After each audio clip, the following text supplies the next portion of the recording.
ایک رات ایک کسان پانی کے بارے پہ جا رہا تھا تو اس کی نظر راستے میں پڑے ایک خوبصورت چمکدار پتھر پر نظر پڑی جو چاند کی روشنی کی وجہ سے چمک رہا تھا۔ وہ کسان اس کے قریب گیا اور پتھر اٹھا کر اس نے دیکھا اور کہنے لگا کہ اتنا حسین پتھر میں نے زندگی میں پہلے کبھی نہیں دیکھا۔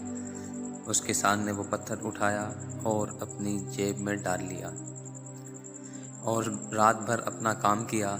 کام سے فارغ ہونے کے بعد جب گھر لوٹا تو اس نے آرام کیا۔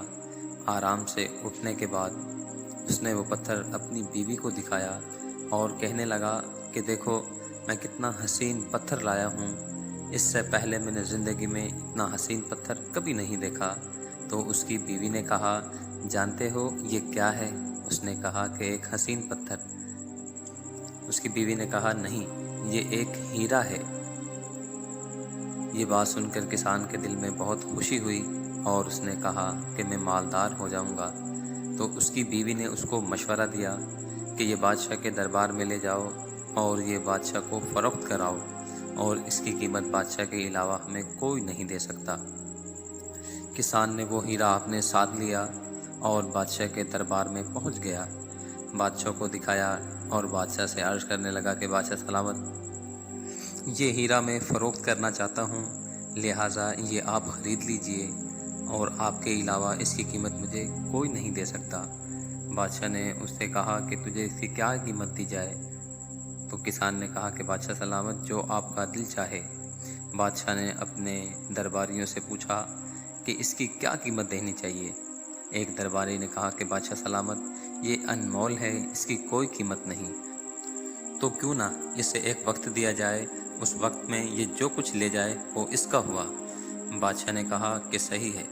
بادشاہ نے کسان سے پوچھا اس بات پہ راضی ہو؟ کسان نے کہا جی بادشاہ سلامت۔ تو بادشاہ نے کہا کہ ابھی چلے جاؤ اور صبح کے وقت آ جانا۔ کسان خوشی خوشی گھر لوٹا اور ساری رات خوشی سے سو نہ سکا۔ صبح ہونے پر کسان اٹھا اور بادشاہ سلامت کے دربار میں پہنچ گیا۔ بادشاہ نے کسان کو اپنے درباریوں کے ساتھ خزانوں میں بھیج دیا اور ٹائم دے دیا کہ صبح سے شام تک تمہارا ٹائم ہے، اس میں سے جو لے جاؤ وہ تمہارا ہوا۔ کسان پہنچا، جب اندر گیا اس نے دیکھا کہ ایک بیڈ لگا ہوا ہے عالیشان۔ رات بھر کا تھکا ہوا کسان اس پر بیٹھا اور لیٹ گیا۔ لیٹنے سے اس کی آنکھ لگ گئی، ساری رات کا تھکا ہوا تھا تو کسان غفلت کی نیند سو گیا۔ شام ہونے پر بادشاہ کے درباری حاضر ہوئے اور دیکھا کہ کسان غفلت کی نیند سویا ہوا ہے۔ کسان کو اٹھایا اور کہا کہ اٹھو، جاؤ تمہارا وقت پورا ہو چکا۔ کسان اٹھا اور اس نے کہا کہ مجھے یہاں سے کچھ لینے دیجئے، میں نے یہاں سے کچھ بھی نہیں لیا۔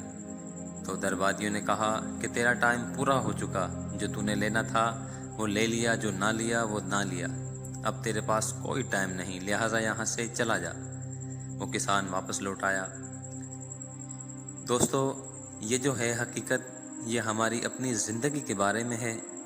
جو بادشاہ ہے وہ اللہ رب العزت ہے اور جو ہیرا ہے وہ ہماری زندگی ہے، اور جو خزانے ہیں وہ دنیا میں کمائے ہوئے ہمارے اعمال ہیں، اور درباریوں کا آنا یہ قبر میں منکر نکیر کا آنا ہے۔ لہٰذا ہمیں سوچنا چاہیے کہ ہم اللہ رب العزت کو کتنا راضی کر رہے ہیں۔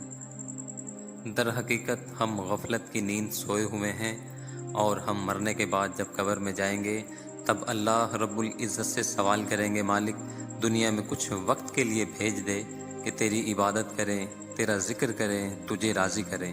افسوس اس وقت ہمارے ہاتھ کچھ نہیں آئے گا، لہٰذا ہمیں اپنی زندگی کو اللہ اور اس کے رسول کے رضا والے کاموں میں گزار دینا چاہیے، اور یہ دنیا فانی ہے۔